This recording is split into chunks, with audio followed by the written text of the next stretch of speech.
Ash and Jat on the analyst desk. Thank you very much, gentlemen. Cloud9 keeping the race for second. Very tight with that win there. And we'll get into that matchup in a second. But first, let's break down this game. And in order to do so, I want to pull up a replay. It was the bot lane 4-man dive that Dignitas was setting up. And here's the thing.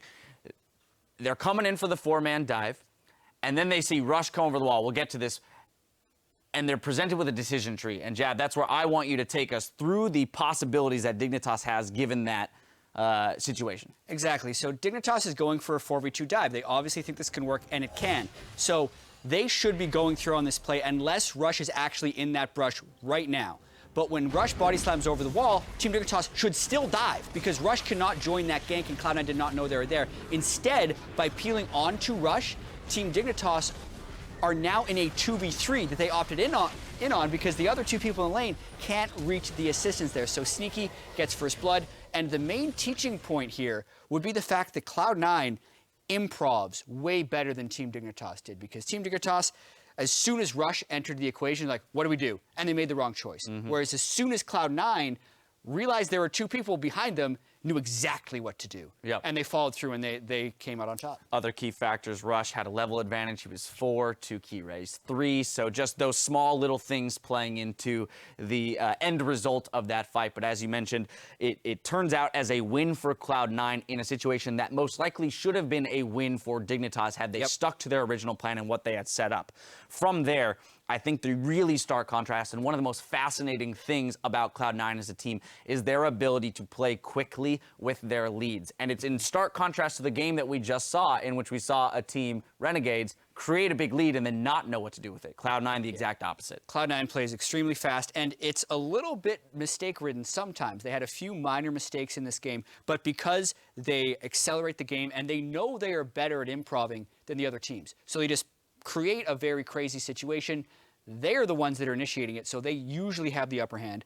Throw a bunch of punches. They'll take a few because they got this wild style, but it's been coming out on top again and again. Yeah, at the end of the day, they know that you're going to make more mistakes than they do when they create this chaotic, fast-paced environment. That's going to do it for that game, so let's check out the standings and see how things look at the end of today. No longer undefeated, but still in first place, we have Immortals. Cloud9 and CLG are tied for second, with TSM in fourth. Energy and Liquid retain playoff position for now, with Fox 1 win behind in 7th place. Team Dignitas and Impulse are tied for 8th, and Renegades is at the bottom of the standings. Now, we'll keep an eye on how these things change tomorrow with our 5 games. Our coverage kicks off with Team Impulse versus Energy in Game 3. Liquid will take on TSM, and in our final game, Immortals faces Echo Fox. But in our match of the week, we'll follow as Cloud9 and CLG take to the Rift in a battle for 2nd place. And here now, we got to return to this. I mean, after especially after the games today, that game got all that much more exciting tomorrow. It couldn't be set up any better. Cloud9 is on a rampage. Their only loss since halfway through week 3 was in a very close game to Immortals. Then you have CLG, who just took down Immortals today.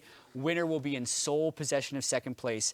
CLG showed a new dimension today with the Udyr and the strong laning phase turning into the split push, and then Cloud9 continues to excel across all dimensions. So it'll be such a good time for that game to happen. Yeah, it makes it, almost better that I can't pinpoint a specific lane matchup that the game could hinge on, right? It's exciting to think that at any point with the focus that CLG showed to the top lane today and getting Darshan ahead, that's a win condition for them. But we've also seen them play the slow, methodical lane swap option in order to, just gradually achieve a victory with Cloud9. We've had balls carry. We saw Jensen go off here. We've also seen balls stretch to new champions. He's played the Pantheon that Darshan was the only other person to play up till now. So really, there's so many options for both of these teams from champion select all the way through play style. It's going to be fun to see who comes out on top. Exactly, and Cloud9 has been so dominant in the early game as well, whereas you look at CLG, and they had a dominant early game today. So C9 has been the 2nd best early game team in the North American LCS to Immortals. CLG had an early game against Immortals that was better than theirs because they were able to pinpoint and attack. The only worry you would have for CLG is they seem to have such a good plan against Immortals.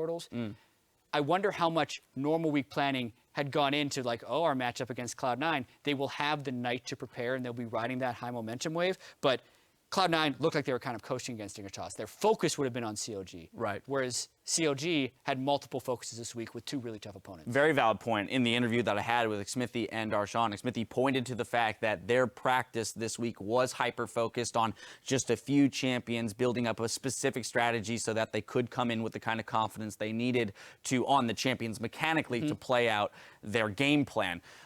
You know, I think the other thing, too, to remember is that given that this is a battle between second-place teams, there's a lot riding on just the positioning here in standings. Whereas CLG could have lost to Immortals and said, well, you know what, that was the first-place team. We're not necessarily challenging them for position. But when you're neck and neck here against this team looking towards the playoffs and that first-round bye, all of a sudden this game becomes that much more important for head-to-head. Yeah, because the second-place team has a bye. It's not to say the third-place seed isn't that good as well, because both 2 and 3 will dodge Immortals until the finals. Very key. 3 seed plays 6 seed at the very start of the playoffs. But even just having the win, TSM looked pretty strong today. If you drop down, you're still only 1 game ahead of TSM for either one of these teams. So it's still very just standings important game in general. Right, Cloud9 getting the better of CLG last time, so they do have a little bit of leeway there in the head-to-head, where if they do lose tomorrow and can still even up the overall record, they can force a tiebreaker at the end of the regular season to challenge for that bye.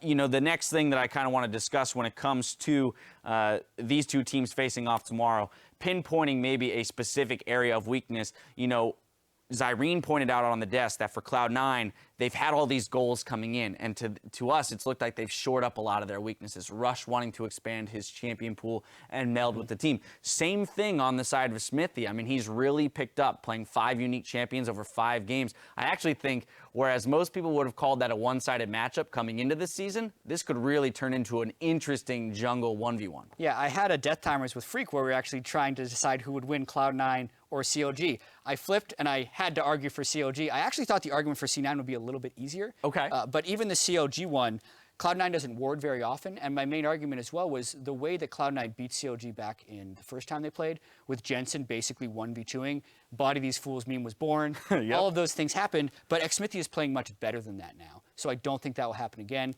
Cloud9 might not ward well enough to deal with split push, and that would be their win condition. Whereas Cloud9, Freak's argument was they're just better as far as individual play and will win in the early game. Just talking about it here is getting me plenty hyped. I got to move on, though. Next up, I've got to let you know, be sure to stick around, because in just a few minutes, the ULOL Campus Series heads to Southern California for the final match of the regular season between UCLA and UC Irvine. That's going to do it for us today, though. So for myself, the casters, and the entire live broadcast crew, thank you for watching, and we'll see you tomorrow.